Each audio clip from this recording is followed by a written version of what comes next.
Hi friends, అందరూ ఎలా ఉన్నారు? ఈరోజు మనం వచ్చేస్తాం సరికొత్త వీడియోతో. సో ఈ స్తూపాన్ని చూసారు కదా, తెలంగాణ అమరవీరుల స్తూపం అని అంటారు. దాని గురించి మనం తర్వాత మాట్లాడుకుందాం. ప్రజెంట్ అయితే ఈరోజు మనం వచ్చేస్తాం ఒక బ్యూటిఫుల్ ప్యాలెస్కి. ఆ ప్యాలెస్ ఏంటో తెలుసుకోవాలనుకుంటున్నారా? అదేనండి, మరేంటో అనుకుంటున్నారు కదా, చౌ మహల్లా ప్యాలెస్ అండి. సో హైదరాబాద్లో చాలా ఫేమస్ అయినటువంటి ప్యాలెస్ అండి ఇది. యాక్చువల్లీ చౌ మహల్లా ప్యాలెస్ అనే పేరు ఎందుకు వచ్చిందంటే, ఇక్కడ 4 మహల్లు కలిసి ఉంటాయండి.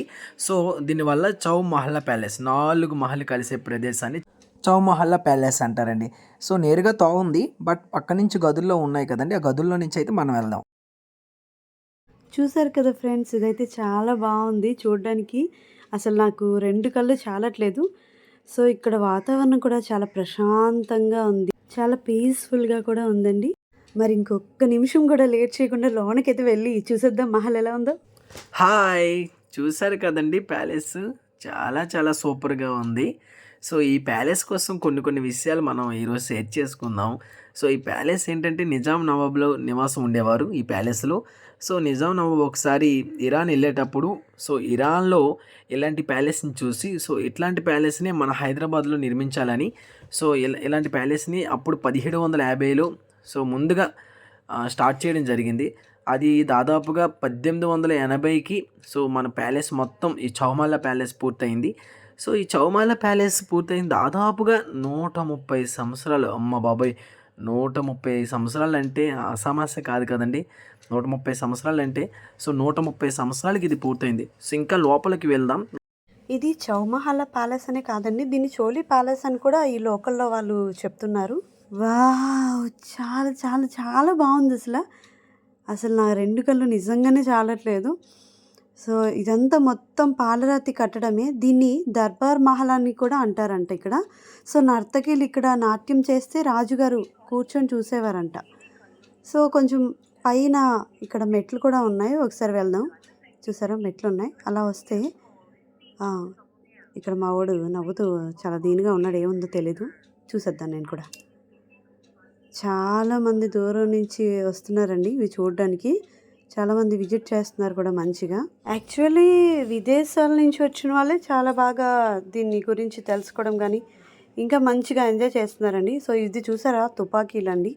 అమ్మ బాబాయ్, చూడడానికి ఎంత పెద్ద ఉన్నాయండి. ఆనాటి కత్తులు. నాకైతే బాబు భయం వేసింది ఇంతగా ఆ రోజు. అందుకే యుద్ధాలు జరిగేవేమో బహుశా. ఇంత పెద్ద కత్తులు చూడ్డానికి, మారణ ఆయుధాలు మామూలుగా లేవు అసలు. ఇదిగోండి, ఆలీలు కాపలాదారులా ఉన్నారు వీళ్ళు. ఇక్కడ చూసారా, చాలా పెద్ద పెద్ద తుపాకీలే ఉన్నాయండి.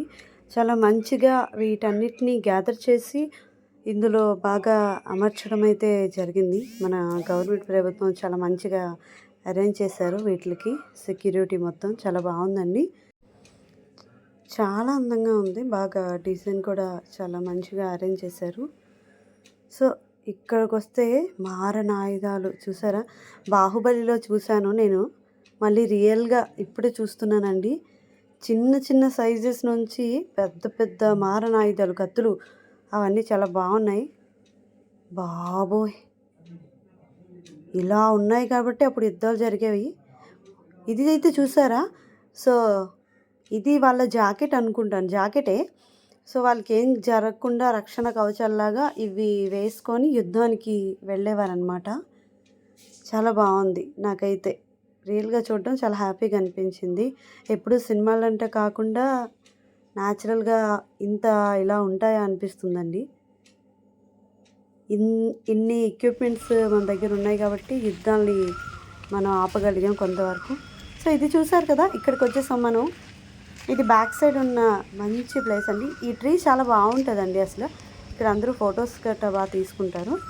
ఇలా వచ్చేస్తే బ్యాక్ సైడ్ ఒక ప్యాలెస్ ఉంది. ఆల్మోస్ట్ మనం ఎండింగ్ వరకు వచ్చేసినట్టేనండి. లాస్ట్ ఇదే. పాపం మావాడు తిరిగి తిరిగి అలసిపోయాడు, కానీ ఇక్కడ నుంచి వ్యూ ఇంకా బాగుందండి, చాలా చాలా బాగుంది. మరి ఈరోజు నా వీడియో మీ అందరికీ నచ్చిందనే అనుకుంటున్నాను. సో మీరందరూ వచ్చి ఫ్యామిలీతో ఈ ప్యాలెస్కి అయితే వచ్చి ఎంజాయ్ చేసి చూసి విజిట్ చేసి వెళ్ళండి. మరి నా వీడియో మీకు నచ్చినట్టుంటే లైక్ చేయండి, షేర్ చేయండి, కామెంట్ చేయండి.